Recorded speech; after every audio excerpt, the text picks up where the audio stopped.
So next up on the docket, we've got a wonderful presentation on transportation funding. It's all about money. Wow, that's a cool topic. And how does that tie into transportation? I'd like to share a tidbit with you. Anybody that likes to read, The Art of Significance by Dan Kraft. Show of hands, how many people have read Dan Kraft's book, The Art of Significance? Well, stunning, then it's a great opportunity.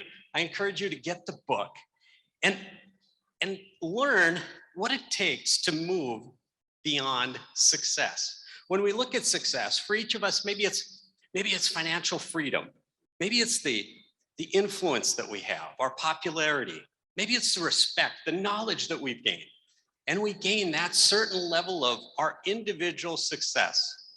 On the roadway network, it might be a successful project. It might be a successful corridor improvement. It might be something like that. But Dan describes that next level of achievement is the big one. It's where we jump from short-term to long-term, where we as individuals understand that the impacts that we make or can make carry on beyond our lifetime. So when we take that into factor with our transportation network, how do we make a significant transportation system? Governor Burgum shares with us his desire to have a world-class transportation network, achieving, focusing on, making it a goal with each of us targeting to make a significant contribution to not just today's projects, but the culmination of projects that build a better transportation network, that long-lasting network. That's our goal today. One of the key ingredients in that recipe, or maybe the key ingredient, is money. So it makes sense that today we're going to talk about transportation funding. We've got two experts that are going to share information about where does the state, where does the federal funding come from? How is it distributed? How can we utilize our financial resources to create that world-class transportation network? So with us today, we have two absolutely remarkable financial experts. With the state system, we've got Shannon Sauer, who is the Chief Financial Officer for the North Dakota DOT's Financial Management Division. And with Shannon, on the federal highway end, we've got Sandy Zimmer, who is the Financial Program Manager, FHWA, North Dakota's division. Two absolutely fantastic speakers that are going to share that secret about how we can tap into money and change our roadway network from what Ron Hankey described as the #1, North Dakota's #1 in the nation, to that of significance, to that of the world-class transportation network. Without further ado, if you'd help me welcome Sandy and Shannon.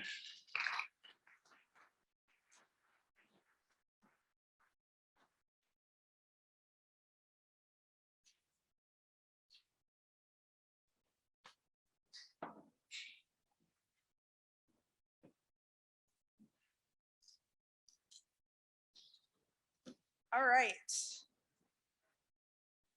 So who guessed that we would have lunchtime entertainment talking about money, right? What a topic.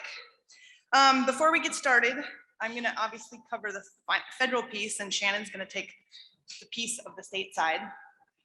I'd like to take a moment to thank the DOT for putting this presentation together and inviting us, Federal Highway Administration, to partner in presenting it.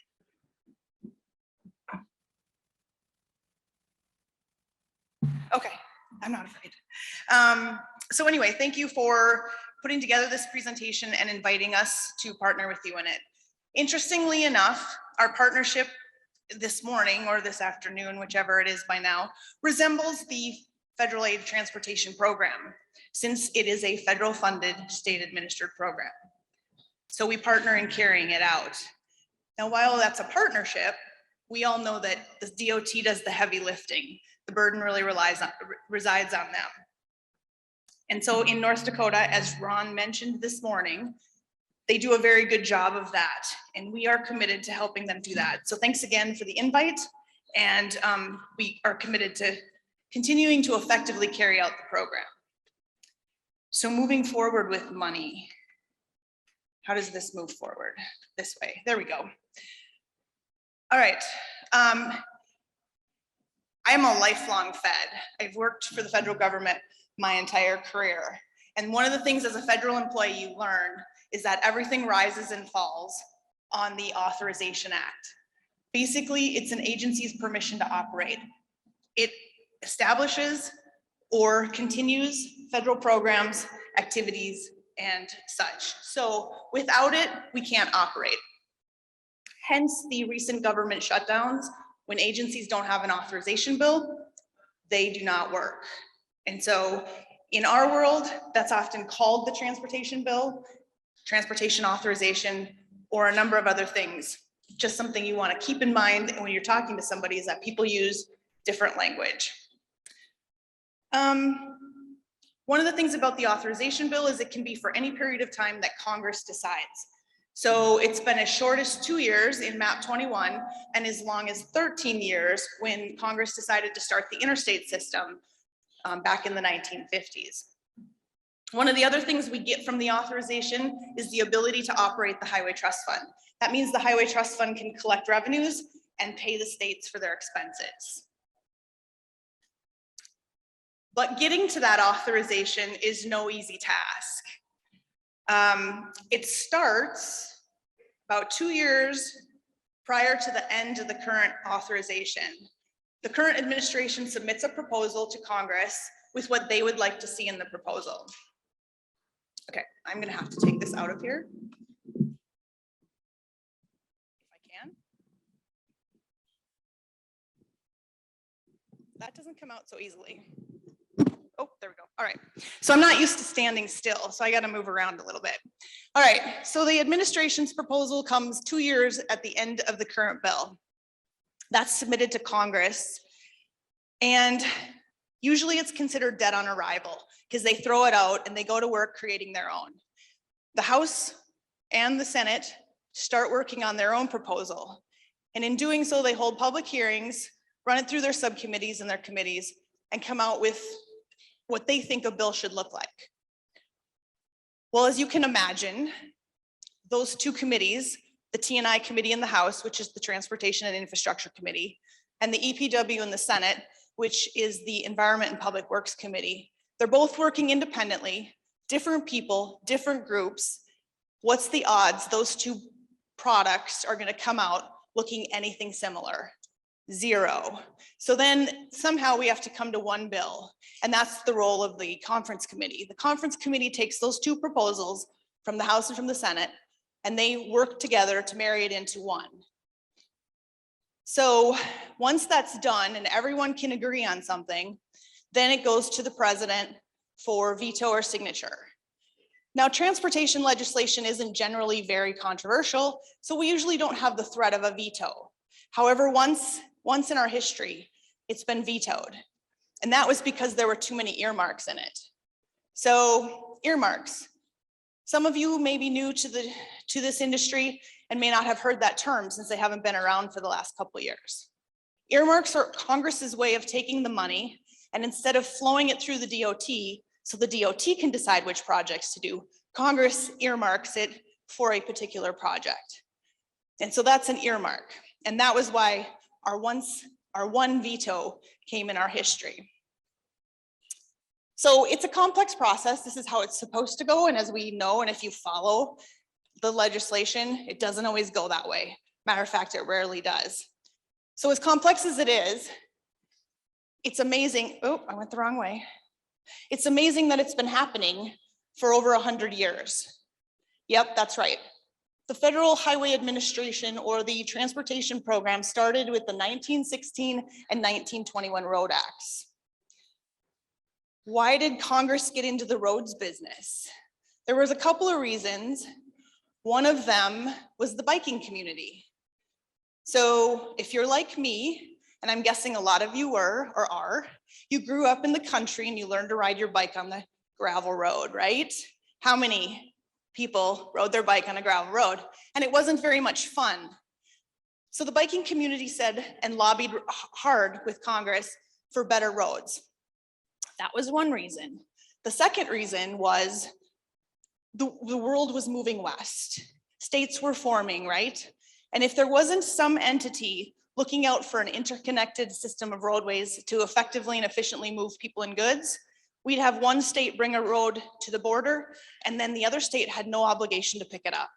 So somebody had to be looking out for that connectivity piece across the country. So that's why Congress got into the roads business over 100 years ago. So as we go through these notable acts, there's been a number of acts over the years. Some of them are considered evolutionary, where they just kind of keep the status quo. And then there's those that are revolutionary, where they make substantial changes. One of them, or the first one after our inception, was the 1956 Highway Act. That one is where Congress started building the interstate system and began the Highway Trust Fund. After that came 1982 Surface Transportation Assistance Act. That gave us the mass transit account. Then we started the era of T's. In 1991, it was ICE-T. And ICE-T focused on intermodal transportation and the efficiency of the transportation system as a whole. 1998 brought us T21, another T, which focused on equity. And equity being, Ron mentioned it in his open remarks, equity being that a state would get back a fair proportion to what they put into the Highway Trust Fund. So there was this conversation about equity, getting back as much as you put in. 2005 brought us Safety Lou. And Safety Lou is really technically considered evolutionary, but it did one thing that was kind of revolutionary, and it started the infusions from the general fund to the Highway Trust Fund. And that happened because the Highway Trust Fund started to go broke. In order to remain solvent, basically Congress had to do a bailout and move funds from the general fund to the Highway Trust Fund. And that's been going on ever since. 2013 was MAP 21. MAP 21 was small but mighty. Small because it was only 2 years, our shortest one in our history, but mighty because it did a number of big things in that short time. One, it changed the formulas for how funds are distributed to the states. Two, it consolidated programs. And the third thing was it emphasized performance management. 2016 brought us the FAST Act, and now we're living under the Infrastructure Investment and Jobs Act, IIJA, or as some say, IJA. I think because it doesn't have a very good ring to it, our administration has decided to call it the bill, the bipartisan infrastructure law. Naming authorizations, the acronyms that are built in Congress is a class in and of itself. And so we won't get into that today, but certainly they've had a good ring over the years.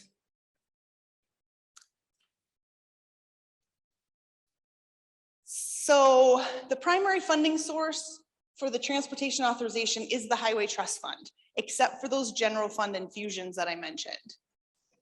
It started in 1956, and it was Congress's way of trying to pay for that interstate they were building. What they wanted to do was have a system where if you used the system, you paid, right? That makes perfect sense. So that was their idea going on. And that's pretty evident when we look at what goes into the Highway Trust Fund.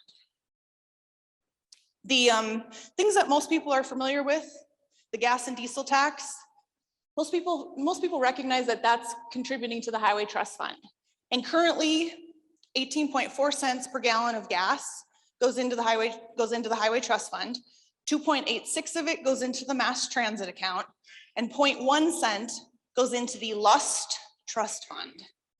That's the leaking underground storage tank fund, for those of you whose mind just wandered. Now, it's a pay-as-you-go system, and the idea was that trucks, big trucks, use diesel, and so those trucks do more wear and tear on the road, so they need to pay more. Hence, diesel is 6 cents more than gas. And of course, all of that goes into the highway account of the trust fund. So some of the things that maybe aren't as common for most people is the truck sales, truck use, and tire tax. And as you can see by the slide, those are all really focused on larger vehicles, right? Certainly nobody's vehicle they drove today to this conference has tires exceeding 3,500 pounds. So those are all focused again on the larger vehicles that do more wear and tear on the road. So, oh, we missed a slide. There we go. So this slide just shows that gas makes up about half of the money going into the highway trust fund. Diesel and other fuels makes up about a quarter, and truck sales, truck use, and tires makes up about the other quarter. Now this is 2018, but it really doesn't matter what year you look at. The numbers might change, but the pies remain relatively similar, except for those general fund infusions. So let's talk about, we talked about money going into the highway trust fund. Let's talk a little bit about it going out. There's two ways that money gets distributed out of the highway trust fund. It's by formula or by discretionary grant. And so 90% of it is by formula, and those formulas are established in the law and can only be changed by law. This particular legislation that we're under right now ensures that each state will get at least 95% of what they contribute to the highway trust fund. Remember that equity conversation we had under T21? Well, that's where we're saying that you get 95% back. But Ron mentioned in his opening remarks that we get more than what we being North Dakota, get more than what we contribute, because we're part of that interconnected system of roadways, and we still need to make sure that we can get people and goods moving across the country. So we get a little bit more than what we contribute. But the law guarantees that each state will get no more than, or at least 95%. The formulas, in the formula program, we call it the one that everybody's a winner, because every state gets some, right? It's a formula, so everybody gets a little bit. The formulas have changed over the years, but they ensure that states have a pretty consistent amount that they understand so that they can plan for their infrastructure needs.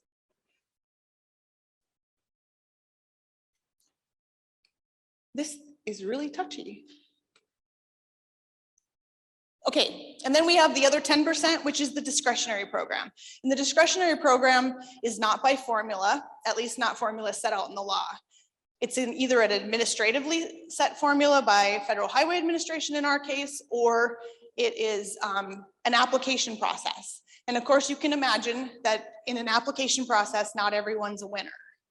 So your application may not have the quality, or there just may be too many applications. And of course, we usually always have more applications than funding available. Then there's other grant programs that aren't tied to the Highway Trust Fund. No matter which ones they are, they each come with their own eligibility requirements and selection criteria. Jeez. One of the misnomers is that since the authorization is for multiple years, states have multiple years to use their money. That's not exactly true. So the authority to use that funding is given out annually and must be used annually during that federal fiscal year. And the federal fiscal year runs from 1 October to September 30th. It's a use it or lose it. So it isn't exactly that you have 5 years or 4 years to use all the funding. And lastly, another big challenge with this particular program is that all of the rules and regulations are not neatly packaged in one place. So it all starts with that authorization, right? The authorization is the foundation. And instead of continuing to repeat some things through the authorization as we've gone for 100 years, those things that remain consistent, like formulas and programs, you know, we talked that unless there's a revolutionary bill, some of that doesn't change. And so as that happens, the Authorization Act, instead of repeating it, they do what's called codified. And when they codify it into permanent law. That permanent law is found for our agency or for our program in 23 USC United States Code, or commonly referred to as Title 23. And you may be surprised, but it isn't always very clear. And so sometimes there has to be some clarification, and that clarification comes through the administering agency like Federal Highway Administration through the rulemaking process. And that further clarification is found in 23 Code of Federal Regulations or 23 CFR. So add to that, that some of our regulations aren't even in Title 23, our authorization, or 23 CFR.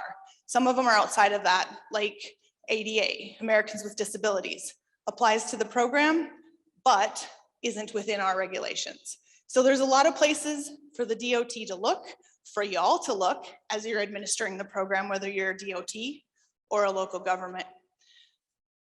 So add to the complexity for the state DOT to know all the federal rules.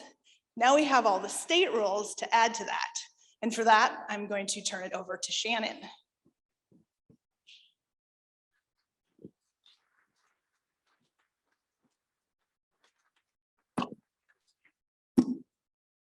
Thanks, Sandy. Before I get started, by the way, there's a lot of you out there today. Thank you. We're really glad that our conference was this successful. Before I get started, I want to tell you just a little bit about what brought me to this point. When I was a kid, my mother wanted me to be a preacher. And anybody that knows me knows that that wasn't going to happen.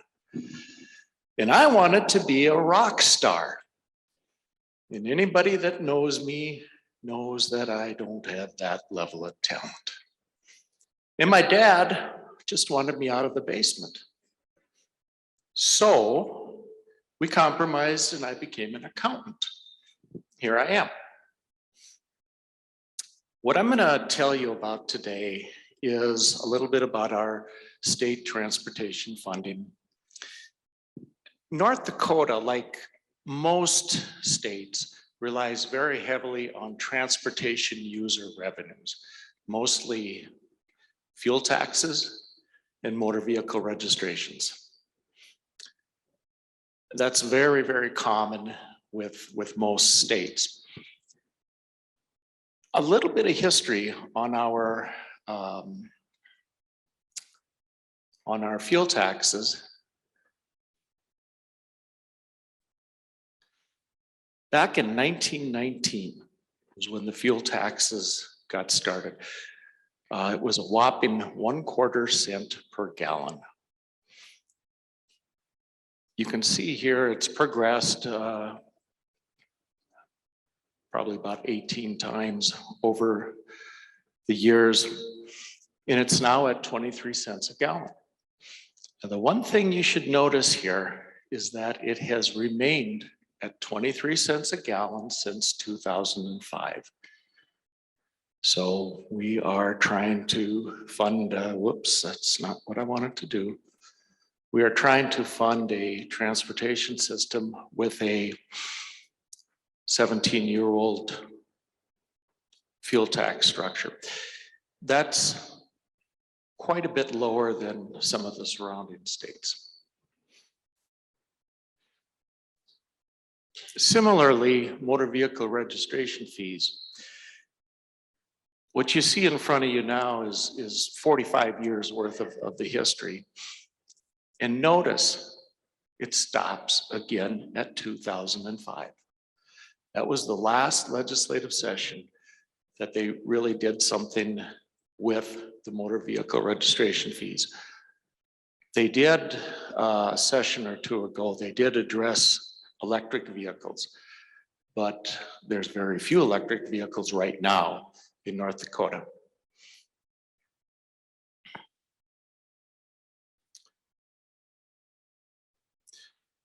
So what we do with those revenues, they go into what's called the Highway Tax Distribution Fund. This is a fund that resides in North Dakota Century Code, and it is used to distribute the transportation user revenues, the motor vehicle revenues, and the fuel taxes. It's used to distribute those to the various transportation partners in North Dakota. So about 2/3 of that revenue comes from fuel taxes. And about 1/3 roughly comes from motor vehicle registration fees. For the current 2-year period, starting July 1, 2021, we are forecasting that that's going to generate about $573 million for transportation. There's $19.5 million that is taken right off the top of that, and it's used to fund the highway patrol. It's used to fund some ethanol subsidies, and it helps the DOT provide administrative services with funding that's passed through to locals. So after that comes out, there's $553 million available to be distributed. And that's distributed by formula. And the State Highway Fund, or the DOT, gets 61.3%. Counties get 22%, cities 12.5%, townships 2.7%, and transit 1.5%. This slide shows you the importance of basically the 3 main funding sources to the DOT. The big green one is the federal funds. That's what you just heard Sandy talk about. The blue one is the fuel taxes, and the orange one is the motor vehicle revenue. So you can see that those 3 components account for about 2/3 of our revenue.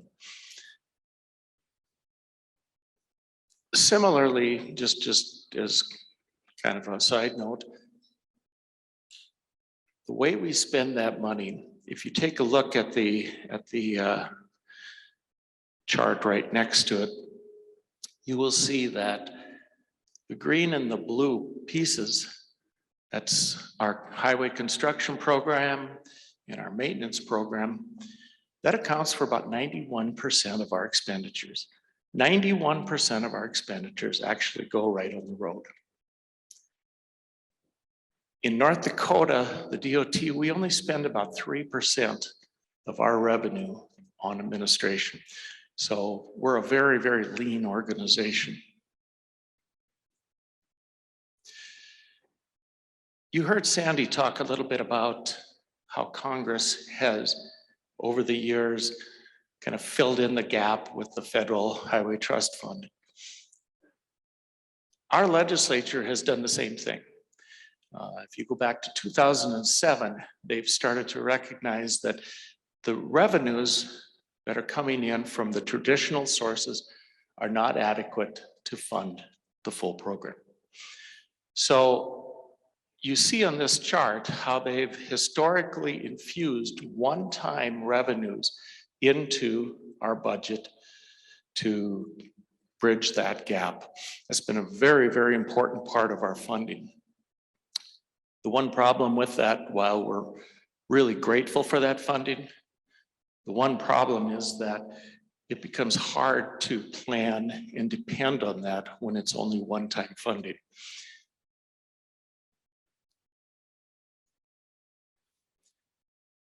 With regards to the future, what you see in front of you now is the blue stuff is the last decade of history.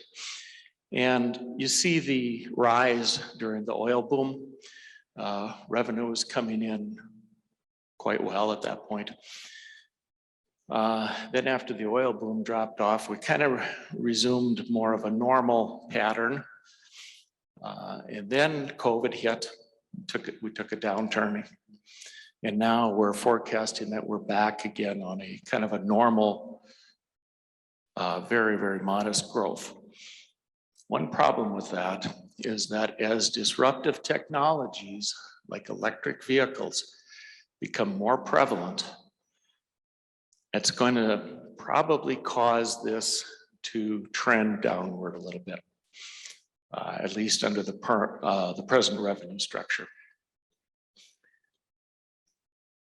The big, really important thing for you to take away from this is that over the next decade, we need to spend at least $2.2 billion more than we currently are on our transportation system just to keep it in the current condition.